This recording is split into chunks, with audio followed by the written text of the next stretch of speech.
आज की कहानी है ये कैसी विडंबना। एक अनाथालय के उद्घाटन का बहुत बड़ा समारोह आयोजित किया गया था।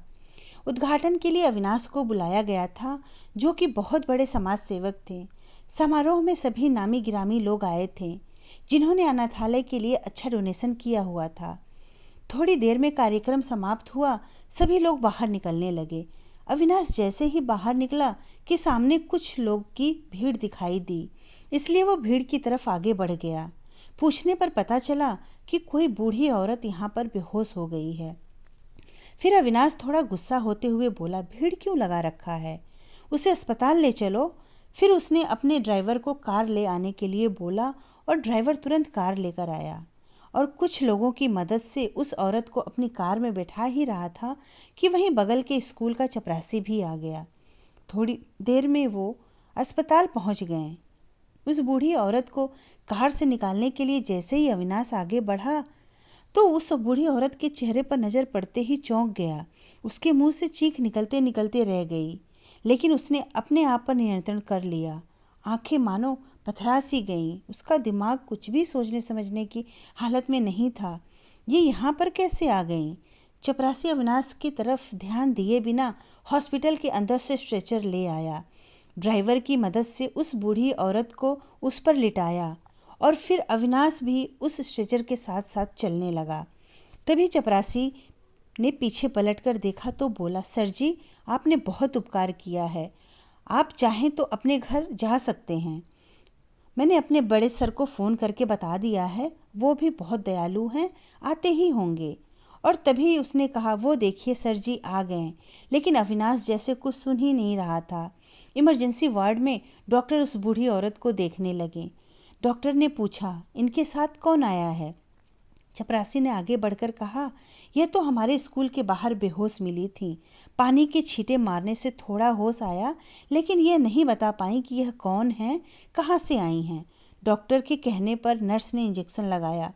डॉक्टर ने अविनाश को वहीं बगल में खड़ा देखा तो पूछ पड़े कि आप इनको जानते हैं? अविनाश कुछ बोलता कि उससे पहले ही प्रबंधक सर ने कहा, सर यह हमारे स्कूल के बगल में अनाथालय के उद्घाटन में अतिथि के रूप में आए थे। बाहर भीड़ देखकर यह बूढ़ी माता जी को अपनी कार में लेकर आए हैं। और अविनाश वहीं बिल्कुल मूर्ति की तरह खड़ा रहा।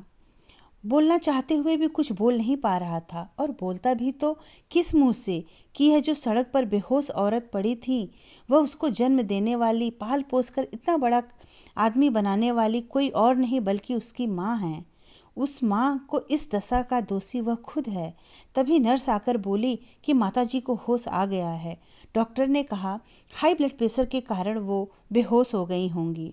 और वहीं अविनाश माँ के सामने आने की हिम्मत नहीं जुटा पा रहा था कि कहीं उसको देखकर माँ कुछ बोलेंगी तो उसका सारा सच सबके सामने आ जाएगा। लेकिन यहाँ तो बिल्कुल उल्टा हुआ। माँ ने उसको देखकर भी अनदेखा कर दिया और वह दूसरी तरफ देखने लगी, जैसे उसको जानती ही ना हो। डॉक्टर ने पूछा, माँ जी कहाँ से आई हैं? अपने घर का पता दीजिए, आपके घर वाले परेशान हो रहे होंगे। हॉस्पिटल में लेटी आशा जी के चेहरे पर उदासी फैल गया और वो दर्द भरे स्वर में बोली, मैं वृद्धा आश्रम में रहती हूँ। आज ना जाने क्यों अचानक घबराहट होने लगी तो टहलने के लिए बाहर निकली, फिर पता नहीं कैसे वहाँ पहुँच गई। इतना बोलते बोलते फिर उन्होंने आंखें बंद कर ली। अविनाश वहीं बेंच पर बैठ गया। आज सुबह से ही वृद्धा आश्रम से बार बार फ़ोन आ रहा था, लेकिन उद्घाटन समारोह में वो फ़ोन नहीं उठा पाया। उसके आंखों के सामने 3 महीने पहले का वाकया घूमने लगा। कितना परेशान हो गया था उसकी पत्नी मंजू के रोज़ रोज़ के झगड़े और तानों से। जैसे ही वो ऑफिस से घर आता, मंजू पूरे दिन का समाचार माँ के खिलाफ लेकर बैठ जाती और फिर छोटी छोटी बात को इतने विस्तार से बताती जैसे कोई दुर्घटना हो गई हो, और अंत में एक ही बात बोलकर चुप होती कि अब मुझसे यहाँ नहीं रहा जाता, जल्द ही कोई व्यवस्था करो, रोज़ रोज़ की नौटंकी मुझसे सहन नहीं होता।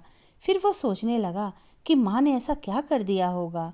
वह दोनों जब भी कहीं बाहर जाते हैं तो घर में दोनों बच्चों का ख्याल रखती है। जो समझ में आए घर का काम भी कर लेती है।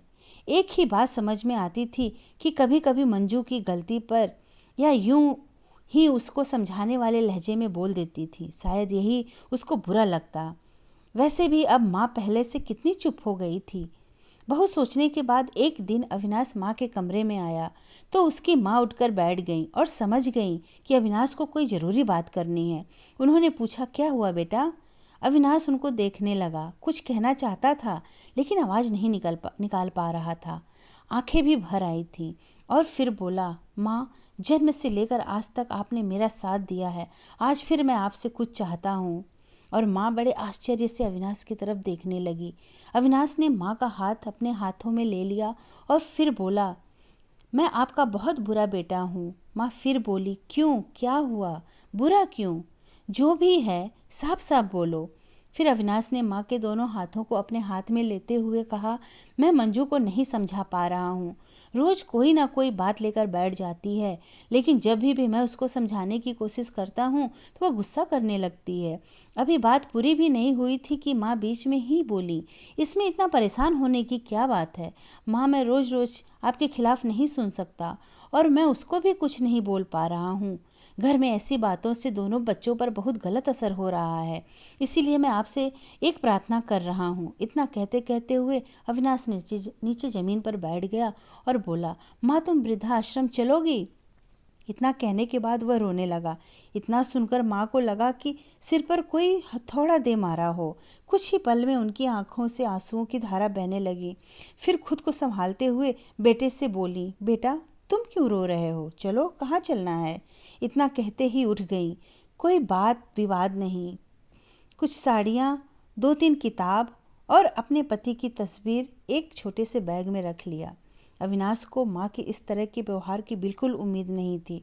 उसे लग रहा था कि माँ गुस्सा करेगी, चिल्लाएगी। और फिर अविनाश खड़ा हुआ और बाहर की तरफ चला गया।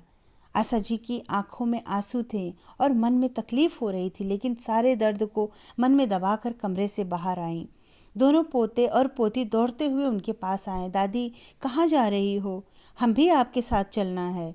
आशा जी ने दोनों बच्चों को सीने से चिपका लिया। ना चाहते हुए भी आंखों से आंसू बह निकले। फिर दोनों को अलग करके तेज कदमों से घर के बाहर आ गईं। थोड़ी देर बाद बेटे अविनाश के साथ वृद्धाश्रम पहुंच गईं। अविनाश ने मैनेजर से निवेदन किया कि मेरी माँ को सारी सुविधाएं दीजिएगा, इसके पैसे मैं अलग से दे दूंगा। मैनेजर भी आश्चर्य में था कि जब माँ के प्रति इतना प्रेम है तो इन्हें वृद्धाश्रम में रखने की ज़रूरत ही क्या है। लेकिन ना वह पूछ सका, न ही अविनाश बता सकता था। जाते हुए अविनाश ने बोला, माँ, मैं तुमसे मिलने आता रहूँगा और फ़ोन भी करूँगा। इतना कहकर वह निकल गया और माँ अविनाश को पीछे से तब तक देखती रही जब तक वो आंखों से ओझल नहीं हो गया। घर पहुंचकर अविनाश ने मंजू से कहा, बेटे के होते हुए भी माँ को वृद्धाश्रम में छोड़ आया हूँ, यही चाहती थी ना तुम?